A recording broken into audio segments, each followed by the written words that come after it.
Welcome to Coast Vue, the show that every single day celebrates the men and women who are making coastal Mississippi such a great place to live, work, and play, and Mississippi for that matter. I love when I have guests on that are involved in efforts to help improve our state. And more on that here in just a second. I got a good quote for you to start the meeting, start the conversation today. And it applies really well. This is a friend of mine posted this on Facebook. I don't know who said it, but it really applies to the world we're in today. And it says this: in life, it's important to know when to stop arguing with people and simply let them be wrong. You know, as a former publisher and a CEO in a media company, digital media company for 16 years of my career, man, I experienced that situation many times, to stop arguing with someone and just let them be wrong. And since I've been on the radio for now 3 years, it's been a great experience for me. I'm not involved too often in controversial subjects, but when I am, I latch on to them and try to do so in a way that is for the public good, that's trying to bring about sort of a resolution of whatever the challenge might be. And I think that's part of one of the cool things about having Coast Vue is the chance to be able to do that. Today's guest is someone who probably knows that you have to, you got to know when to stop arguing with someone and let them simply be wrong. He probably knows that statement better than anybody, but people have referred to Paul Gallo as the Rush Limbaugh of Mississippi. He's been referred to in a bunch of different ways. Paul probably could give us a long list of them. But Paul has the Gallo Show here on SuperTalk Mississippi Media, and frankly, I've been on his show a bunch of times. He's not been on my show at all. I look forward to telling his story. But without any further ado, let me welcome Paul Gallo to Coast Vue. Let me say this first of all, that I wish I could cop to that as someone who knows when to stop arguing, but honestly, I can't.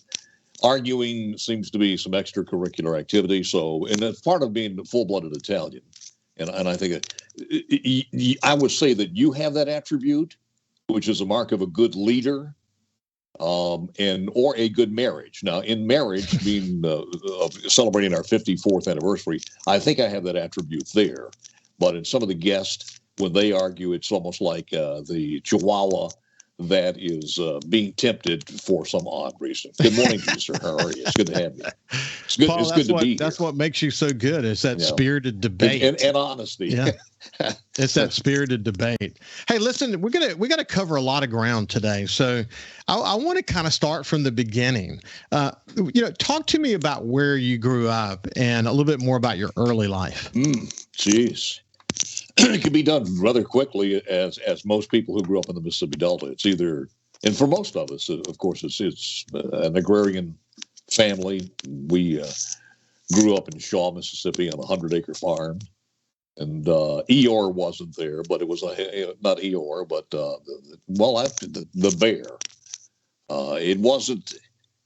It was typical of Mayberry and Shaw at that particular time. And go back and look at it now; that's decimated, like most of those small towns. But I'm not going to say we were poor, because if we were, we never knew it. We had enough to eat, we had enough to wear, but we had to work for it. And even at this age, I never remember not working. And a lot of people, just don't understand this about that 4-H type of society. But you start working as soon as you can pick up a farm implement or drive a tractor or something. That's part of who you are. And it does. It teaches you. It teaches you that life involves work ethic, and apparently you learned that really early in your life. Yeah, because I think it's almost who you are. It's hard to get out of it, and I think the reason for me that it's hard to get out of it is because I was lucky enough, and I've been blessed to do something that I really love. Now, if I was farming, I'd probably have retired a long time ago or been bankrupt. But when you do something you really love, and I see this in a lot of different occupations, and you just, the old saying about if you do something that you love, you don't work a day in your life. And it's true. And I'm sure you've experienced that also in the multifaceted things that you've done as far as media is concerned. Yeah, I tell you, Paul, that was my clarion call for my career was always, I wanted to do something that I loved doing. And, being a publisher, you had the responsibilities of running a business, and you were engaged in ways that were important to the business, but then the opportunity to sort of have an editorial voice, the opportunity to work in the community, I connected to that. And frankly, when I retired in 2016, that's the thing I missed the most. I didn't realize it until I started doing Coast Vue. Yeah. But when I started doing Coast Vue, I realized that this opportunity to connect with the community, leadership in the community, and to be able to focus on the issues that are important to the community. I learned a lot about that during my career. And that's the thing that really gave me the most amount of pleasure. I just enjoy that very much. And that's sort of what makes you tick too, isn't it? Well, and you also, and it's not selfishness, and you have to admit this, that good feeling you get when you know you have done something in just the smallest ways to make your community better, or stretch out from there to reach someone, and someone comes in, and people over the years, and I'm sure you've experienced the same thing, when you have solved a problem, made an impact, no matter how small it is. Ricky, man, thank you for doing this. And somebody comes up and shakes your hand. That is the greatest reward. People don't understand this, but that is the greatest reward you can get. And I'm thankful that people like you and me, we've had that instilled in our parents, that we are gratified by that. I mean, it doesn't take much. People would say, don't get big-headed. I've never gotten big-headed, because I tell them, don't hold back a compliment, because you have no idea how badly we need that. It drives us. It does. I thank people all the time for feedback, the terrific feedback. And you know what? Sometimes the feedback is constructive, and I love that too, man. I want to hear what's on people's minds. It makes a real big difference. Well, now with social media, we don't have that lacking now with social media. So no, we don't. They give us the feedback. We'll talk a little bit more about that here in just a second. But when you look back, who is the most influential person in your life? I was asked that question a lot early on, and it depends on what area you're talking about. If it's family, there's always someone. If it's politics, there's someone. I was always involved, or always loved politics. I'll never forget once when I had either the mumps or the measles or something. It was one of those times where you couldn't go to school. I had a sister who went by the Shaw Library and just grabbed some books. And I fell in love with these books about Tippecanoe and Tyler too, Abraham Lincoln, all of these small books at my age level, which I don't know, probably was 6 or 7 years old. And I really loved the history of the country starting from then. So different people at different times. Yeah, what's interesting, I was going to ask you, did you always have that inquisitive nature about yourself? But it sounds like at a very young age, you did. I learned so much in school that I thought I didn't, because I was always class clown. For me, and I think a lot of people can understand this, the ability to make someone smile and laugh was always something that I got more rewards out of. And I better, because there was some punishment that came along with it, whether it's in the church or in school. So it was costly as far as when somebody came in and saw me performing in front of the class, or right before Mass started or something like that. So, ooh, how I can relate to that. and let me say this. I'll tell you a story. We didn't have a Catholic school in Shaw. We had what was it, 2 weeks of summer school when the nuns would come in. It's the first time we actually saw nuns with the habits on. So it's like meeting God in a dress at that particular time. And these people were scary. Sister Regina caught me performing to a group when the class was there and she was going to be in, but she had to go. So I'm standing up doing stand-up. And she caught me and she brought me in, and this is a true story. She brought me up in front of the class, and there was no air conditioning. Big fan that was there to cool us off. And she said, when I did what you did, I want to show you something. And she showed me her finger, and her finger was cut off. And she showed me the finger, and it was this nub on the forefinger. And she said, I was doing what you were doing when I was your age, and here's what the nun did to me. She showed me the finger. So after that, I behaved for quite a while for the rest of the 2 weeks. So the nuns were scary back then. Hey, listen, I didn't go to Catholic school, but my wife and all of her family did. And the story she tells me about the nuns, believe me, they learned to behave, didn't they?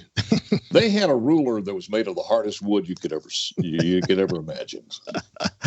I went to a public school system, and I have a couple of teachers that I remember extraordinarily well, where they would ask me to get up and go across the room, and it's what was essentially a janitor's room, and they had a paddle in there, and I would take it hard from the paddle. Yep. And I look back on, I don't know how much good it did, to be honest with you. No. I learned to grit my teeth and take the pain, but that's the way it was back in those days. And they couldn't kill the spirit. Yeah. So listen, when we come back, we're going to continue our conversation with Paul Gallo. I want to know, when did he understand about himself that he had an iconic voice, and that was going to create sort of a foundation for his success? We'll see you after this break. Welcome back to Coast Vue. Paul Gallo from The Gallo Show here on SuperTalk Mississippi Media has been identified more than once as one of the most influential people in Mississippi.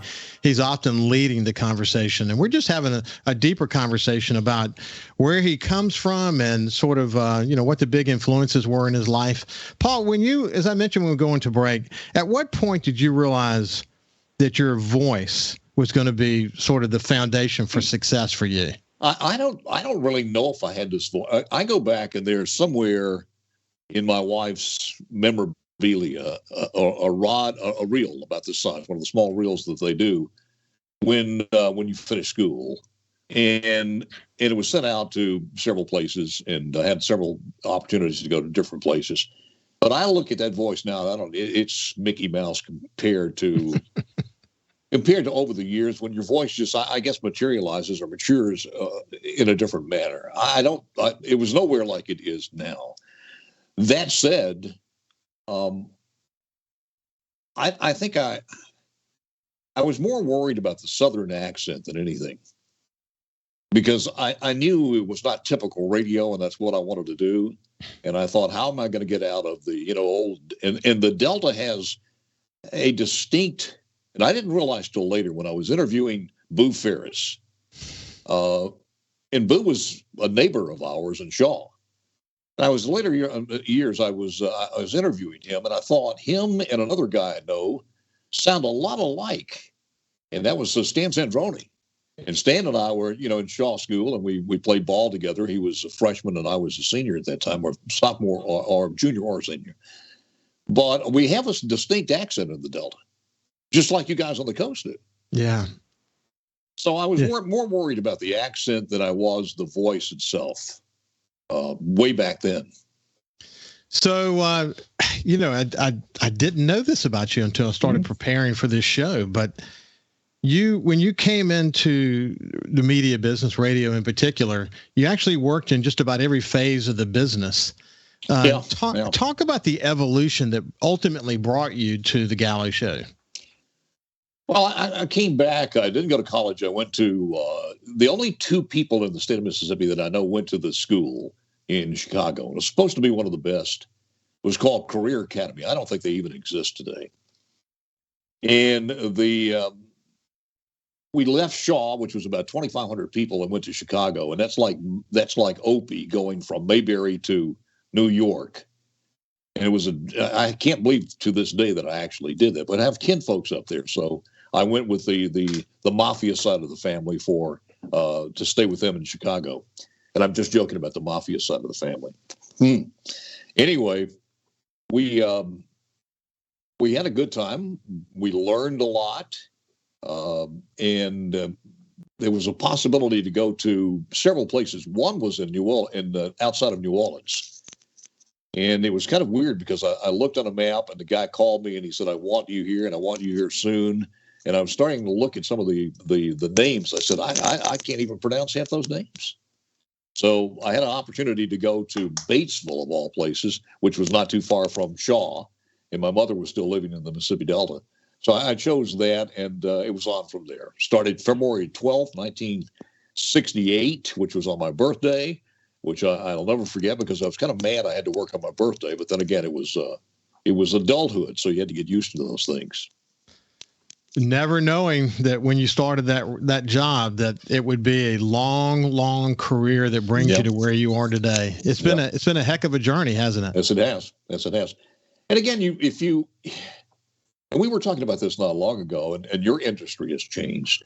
This industry has changed dramatically to the point I lament a lot that you don't have that opportunity for a lot of kids now to go into from high school to after high school to get a job in radio and have the full extension, because I think a guy who's doing, and you're doing print, please don't take this as an offense, just think when you're doing a show, specifically a morning show, spending 5 or 10 years as a DJ, introducing music, doing interviews with musical guests or whatever it happens to be, doing the production thing, getting your timing right, is just a great foundation for talk show later on. I just don't think you can beat it. And a lot of kids don't have that opportunity today. Yeah, I see that.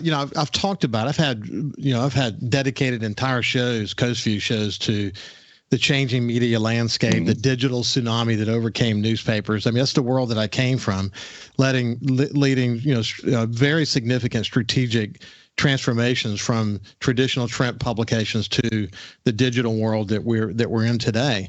But I look back on it, and literally there's no way for print to survive this. I mean, it is what it is. I many years ago I said print is dead. And so in many cases, they have just not had the funeral yet. A lot of them are hanging on by a thread. But the reality is digital is here. The same kind of transformation has not happened at radio. There's been big transformation, don't get me wrong. But I'm actually surprised, having that hat and then bringing it over here into SuperTalk Mississippi media world and seeing the transition that has happened within the radio industry, and then considering SuperTalk Mississippi media, is that I think radio, for the most part, has kind of held its own. Now, like a lot of major operators have gone to sort of national scale, economies of scale. You don't have local DJs the way you used to. That's the point that you're making. What Steve Davenport has done with SuperTalk Mississippi Media, in fact, is actually against the grain. Having a lot of local news and information, having the kind of conversations that you have and that Gerard have and I have and Steve has and others have. Those are he said that that's going to be the key to success. And frankly, I agree with him. I think that's the key to success in the world that we're in. And unfortunately, the conglomerates have kind of taken over radio and moved them away from localization. And that's a sad reality. Unfortunately, when you do, it's hard to go back, isn't it? Yeah, it is. I didn't realize how unique it is what Steve put together. And I joined him in I think in December 1989, and actually began in the office in January. And it was later on, of course, SuperTalk wasn't even then there. I came in as an account executive and was handling the advertising, several. He had me doing just about everything. Pay-per-view, the first pay-per-view. We were doing affiliate relations, traveling across the state, signing up affiliates. Not existed as SuperTalk, but we had, of course, Mississippi News Network. I think at that particular time we had the Ole Miss Network, Southern Network as far as Southern, and also Mississippi State. So it's State, Ole Miss, and Southern, all three, and the Agricultural Network, which evolved from the old MANN, Mississippi Agricultural News Network. So there were a lot of things going on. And every once in a while, Steve would mention this thing about the possibility of forming a talk radio network. And Ricky, I never knew how unique that was until years later. We did 2 broadcasts. I think it was 2 years in a row, and maybe it was a skip in there. We were invited to Washington, and the broadcasts were all the radio stations on Radio Row, which was an incredible opportunity. It was, you could see the Capitol out the hotel that we were in on Radio Row. And the guy at FAIR, the immigration folks, he was on the air with me, and he said, "Do you know how unique your network is?" I says, "No, there's a lot of networks." He said, "There's nobody else in the United States of America doing what you guys are doing under a private ownership broadcasting from a multitude of stations." And it was at that particular time I thought, that is pretty darn unique to have that kind of power. And I think that was even before we had the Gulf Coast. So it's on steroids now. It is on steroids. And when I talk specifically about your program and Gerard's program in particular, the opportunity to lead conversations that are about change and helping this state solve problems. It's very unique. In fact, I was actually quite frustrated, to be honest with you, because the newspaper industry did a great job of sharing best practices amongst themselves, et cetera. And when I went to sort of the radio, organizations that were focused on that, they were so focused on satellite radio, there wasn't very little information you could get about how traditional radio was sharing best practices. But what I came to appreciate about what Steve has built is very unique. And so it's not surprising to me that at times SuperTalk can be a target, because people, they're either jealous or they don't like the point of view or whatever the situation might be. There's a tremendous foundation within SuperTalk Mississippi Media News, or media in general, to help solve problems in this state. You feel that every day, don't you? Yeah, and I could talk for that's the one thing, to be honest with you, that I've contained for a long time. If you want to go back to the genesis of this to know the first time I felt this, is we had, I think, 3 stations, Hattiesburg, Jackson, and we had just signed on, I think, in that order, the Corinth. And when you got into that northeast portion of Mississippi, as different as the coast is to the Delta, Northeast Mississippi is to many of the other regions. Their politics different, culture is different. We're all fellow Mississippians, but we are not united by politics in that method. And it was an interesting story because I had begun to dig back some of the peelings on some of the politicians there, namely people are not inconsequential like Billy McCoy, Jamie Franks. And all of a sudden, we began to feel the wrath of that. And I can tell you more in a moment or two if you've got time. Yeah, let's do this. When we get on the other side, we're going to talk about the evolution of Gallo's voice, the voice of SuperTalk Mississippi Media, when we get on the other side with Steve after this break. Welcome back to Coast Vue. I have my friend Paul Gallo from the Gallo Show today, something I've really been looking forward to. But when we went to break, we were talking about the evolution of SuperTalk Mississippi Media, and in particular, the sort of the evolution of Paul's voice on this really unique and innovative collection of radio stations across Mississippi. And you were talking about getting into Corinth, and you mentioned Billy McCoy, and why don't you pick it up from there? There are so many stories. I mean, there are so many stories. Some of them can be told. Some of them. The fact that we had the audacity, because what would happen was, and you know this in politics, you would have people from the extremities, from the Gulf Coast to the Northeast Mississippi area, to the Delta come in. It was a good old boys club, places like the Sun and Sand, and the history of all the things, the back dealings and all of that. And then you would go back and you'd read some of the papers, whether it's in the newspapers in Northeast Mississippi or the Gulf Coast, and you'd read some of this stuff, and they had a completely different view. It was, in many cases, the politicians who were controlling the story there. All of a sudden, you had this guy on the radio saying that bill is terrible, and here are the deficiencies in that, and this is why that guy is not a god. And then, I'm going to fast forward. After this kept getting to be a problem, you had people like Jamie Franks, my friend Jamie Franks, offering legislation to block us from advertising. And I mean, it was that blatant, and there are a lot of other stories about me and Jamie Franks that I won't go into now, but yeah. It was a situation that this is the first time you had a conservative view. And it never stopped. And if you want to know the most disheartening thing about that, after years and years, and I remember the people like Ricky Cummins, to me, the last of the yellow dog Democrats, and when Bubba Carpenter took his position, the thing that was most disheartening is probably when Republicans started taking over. In a lot of ways, they mirrored the Democrats, where when we started, and I started to say, look, I don't care if you are a Republican, this is wrong. Then there were some vestiges of them doing the same thing. This voice needs to be stopped. And but for the most part, it had it's opened up at least the conservative view of behind the scenes for so long that you had all Democrats and they had the total voice in newspapers in the state.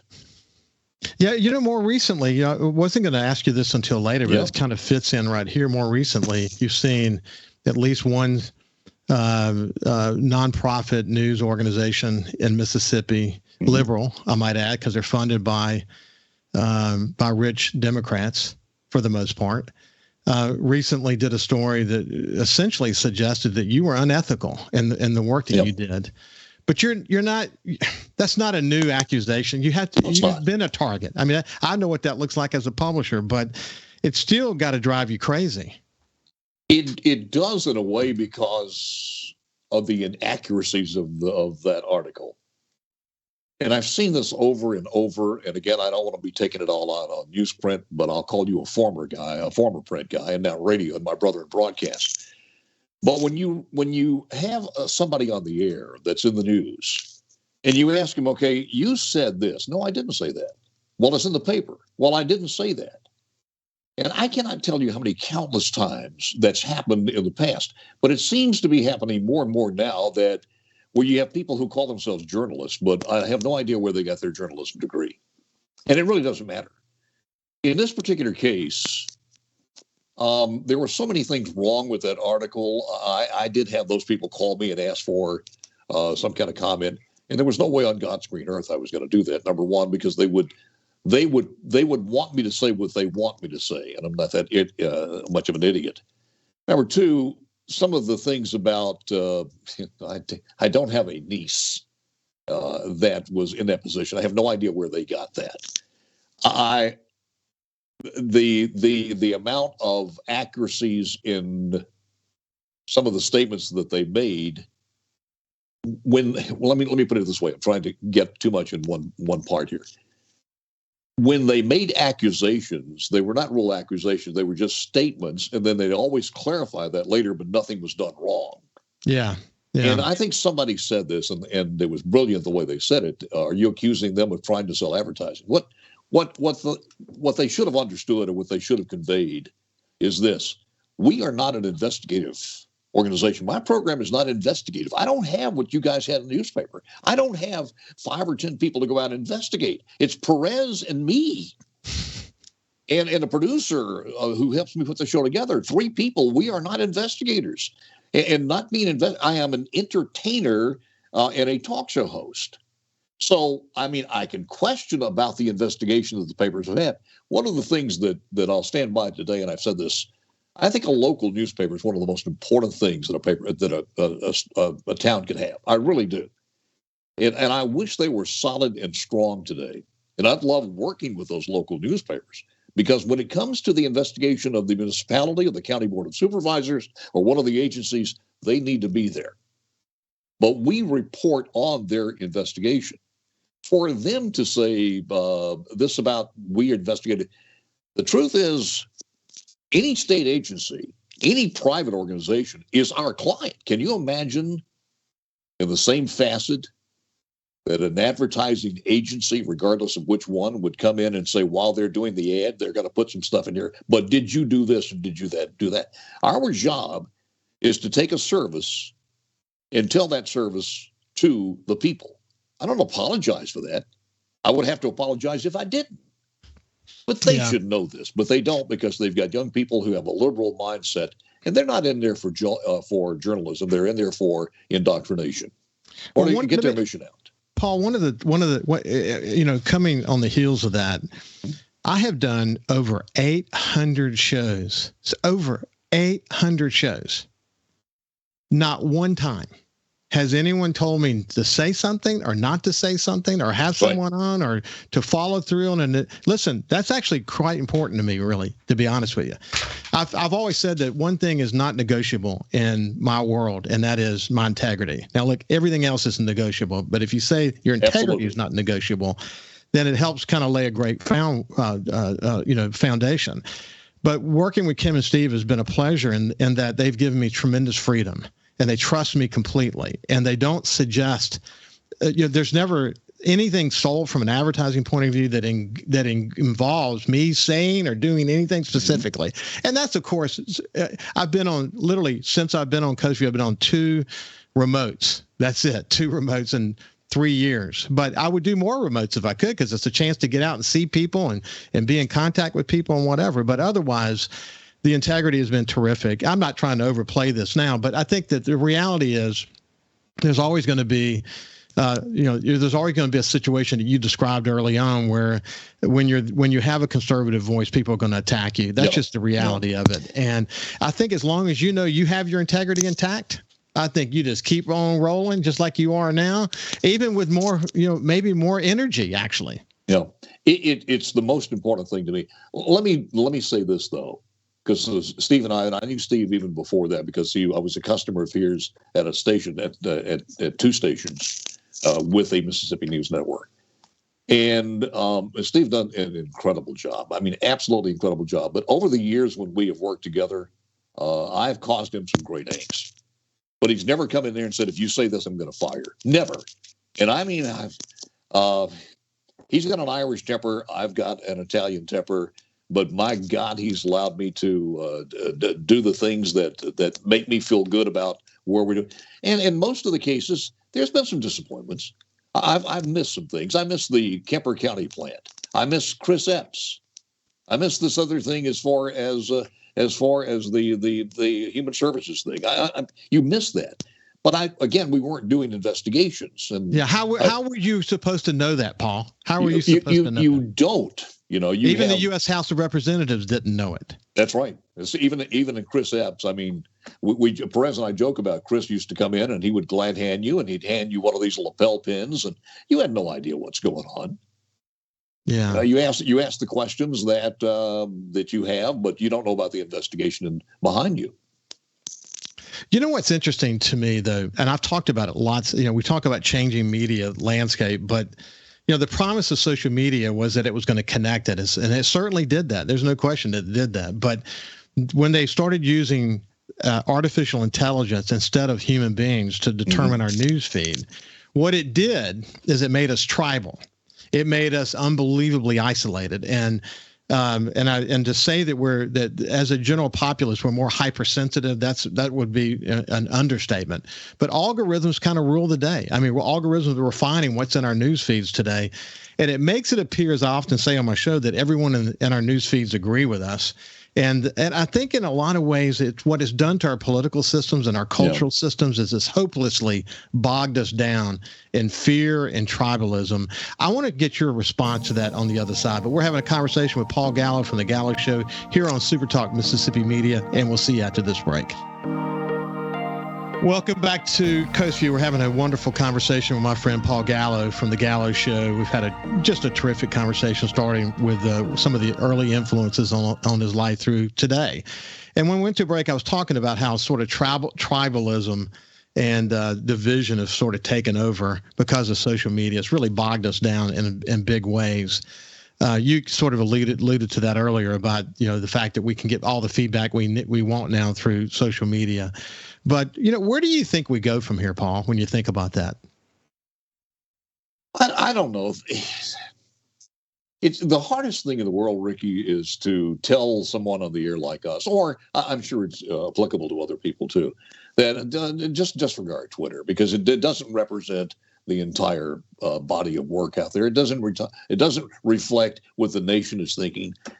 And I think we know that, but it's hard for us to get on there and read some of the.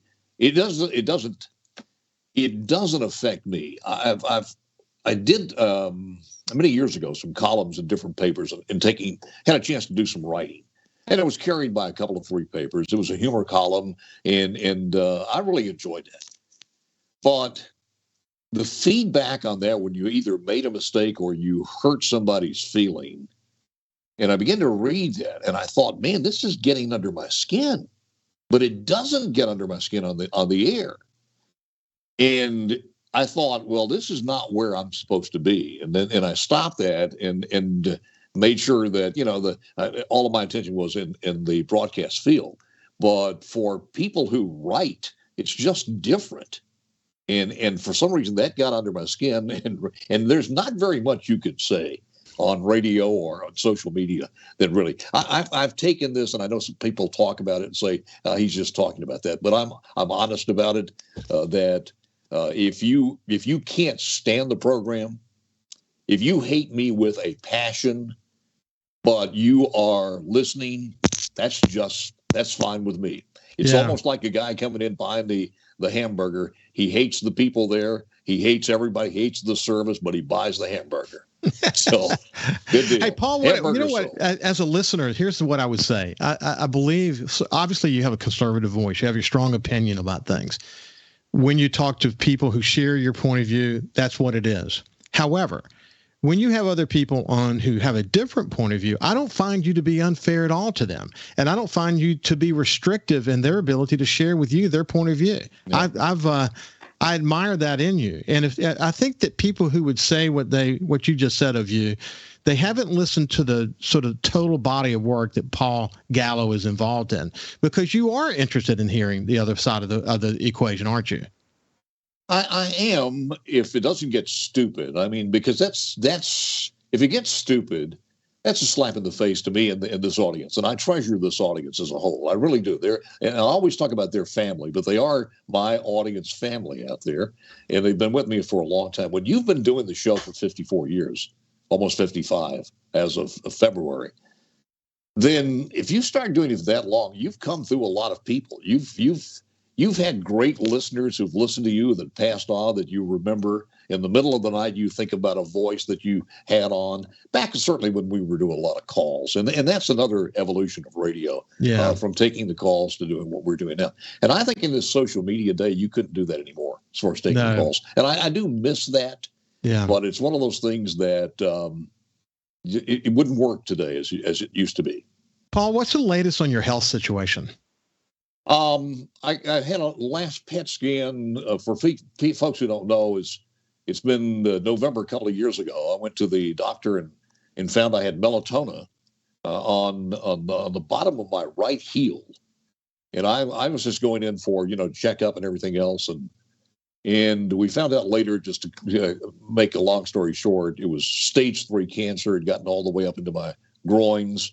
They had to take the lymph nodes out. I had a series of about 4 operations. Last operation was about a month and a half, 2 months ago, as far as the kneecap had to go, or the meniscus had to be taken all the way out. Feel better in the knee. It's still a little sore, and I limp a little bit. Heel has grown back. We did skin grafts.